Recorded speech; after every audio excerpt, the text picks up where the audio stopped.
High, কেমন আছো সবাই? ইউনিভার্সিটি যাওয়ার জন্য আমি সকাল সকাল রেডি হয়ে গেছিলাম। তো মুখে ময়শ্চারাইজার দেওয়ার পর আমি এই সানস্ক্রিনটা অ্যাপ্লাই করে নিচ্ছিলাম। মামাআর্থের এই সানস্ক্রিনটা ভীষণই ভালো। আর দেখো, সানস্ক্রিনটা চুলে বারবার লেগে যাচ্ছিল। যদিও সেটা বড় কথা নয়, বড় কথা হলো চুল থেকে আমি সেই সানস্ক্রিনটুকু নিয়ে আবার গালে দিয়ে দিয়েছিলাম। তারপর ভালো করে মুখে সানস্ক্রিনটা মেখে নিয়েছি।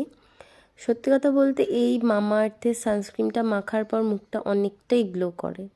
ইউনিভার্সিটি যাচ্ছি আর একটু লিপস্টিক দেবো না, যদিও এটা লিপস্টিক নয়, সুইস বিউটির একটা নিউড শেডের লিপ লাইনার দিচ্ছিলাম। প্রথমে তো এটা দেওয়ার পর আমার ভাল লাগেনি, তারপর জানি না এটা কিসের একটা লিপ লাইনার ছিল আমার কাছে, একটু পিঙ্ক শেডের, তো এটা দিলাম।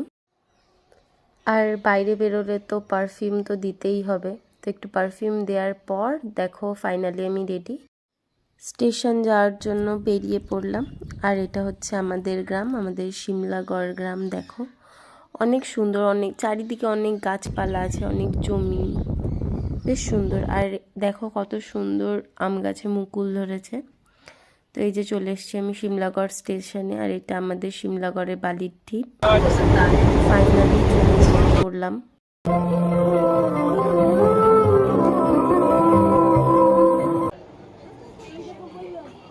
তো আমি ট্রেন থেকে নেমে পড়লাম। এবার এই মগরা থেকে অটো ধরে আমি ইউনিভার্সিটি যাব। বাই।